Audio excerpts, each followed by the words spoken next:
Hi everyone, my name is Zenya. I'm a singer-songwriter performer from Sydney, Australia.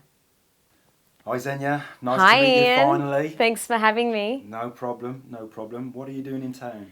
I came out for a Justin Timberlake show. I sing background for Justin, which it's not really background, it's front round. So we just did a show at the O2 and that was for Capital Radio. It was so much fun. Yeah, I saw some footage. It looked really, really good. Yeah, should have been there. Did you enjoy it? Yeah, it was great. I always enjoy it. I can't believe it's a job. Party as well. I enjoyed all of it. All of it. Yeah, Still good one. feeling See the what you did effects. there. I see what you did there. I'm okay. I'm okay. I got a flight, so I'll sleep it off. So. No. How did you find the travelling and everything? It's good. I think this time I finally adjusted to London time because I feel like coming from the States to London is like the worst jet lag that you could get.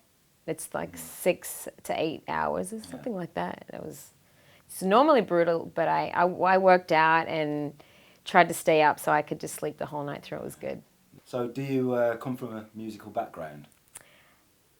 My grandfather, he was actually my father's mother's second husband, so he wasn't legitimate bloodline, but he used to sing to me as a child. And so did my grandmother. They used to sing harmonies, and so I guess I picked up harmonies from them singing to me.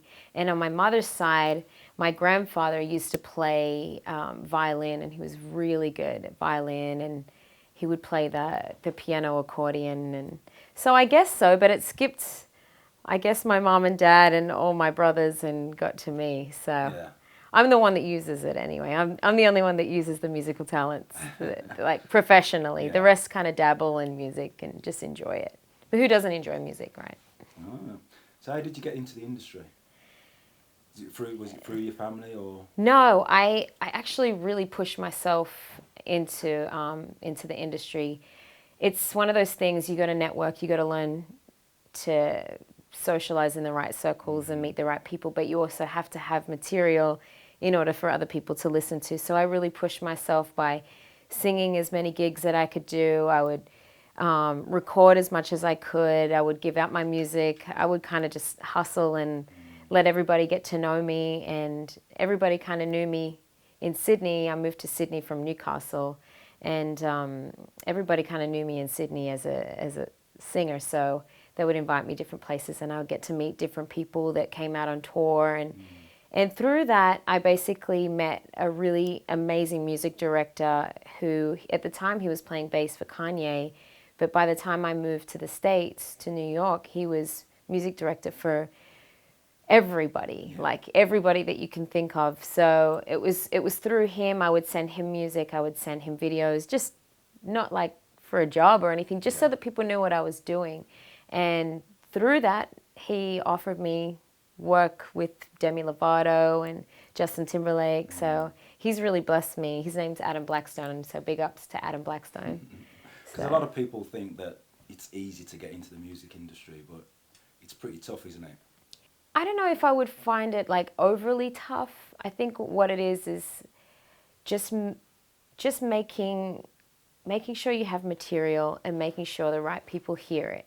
Because if you're good enough, then people will see your, I don't know, maybe it's just, I only know from my journey. I've seen other people's journeys, but to get into the position that I got, it did take some time, it did take some work and networking and things of that sort. But in the end, I think it was just a matter of really just keeping current and letting other people know that I'm around, know that I'm accessible. Yeah. And then once you're accessible, people ask you to be around or to come along and do a gig or just to be there. So as long as you can go to as many events as you can, you're meeting new people and staying in touch with new people and making new friends. And so that's kind of how it evolved, just through relationships. And it's not just necessarily talking about music the whole time. It's just making connections with people, and staying in touch. You mentioned Australia. Listening to your accent, it's American or Australian, Yeah, a little bit mixture of both. It's blended. What's your family background then? My mother was Polish and my dad's side is English, Irish, Scottish. So It's a good blend. Yeah, I think it's a good blend. Yeah, but I mean, I want to do one of those ancestry tests. I'm sure I'll trace back to somewhere where I probably don't look.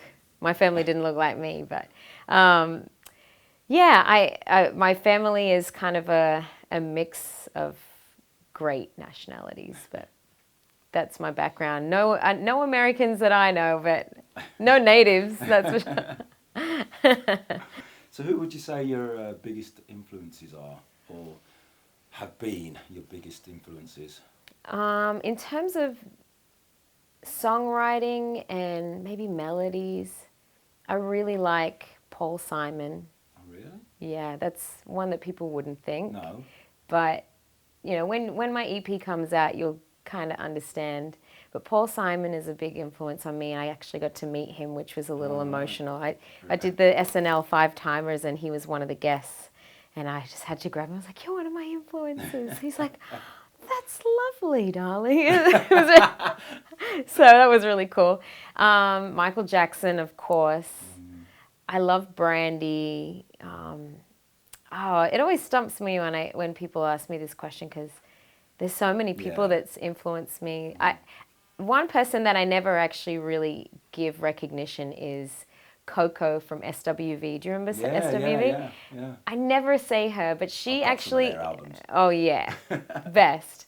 And she actually influenced me more than anybody, because I used to watch her in Australia, and I would record on my VCR their songs, SWV, and I would hear her runs the way that she would sing. So I would practice all day, all weekend. That was my job, to just learn how to sing the riffs that she would sing.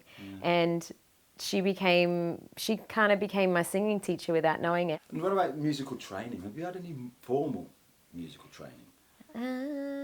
I did. I learned, you know what? I was really not one for formal training.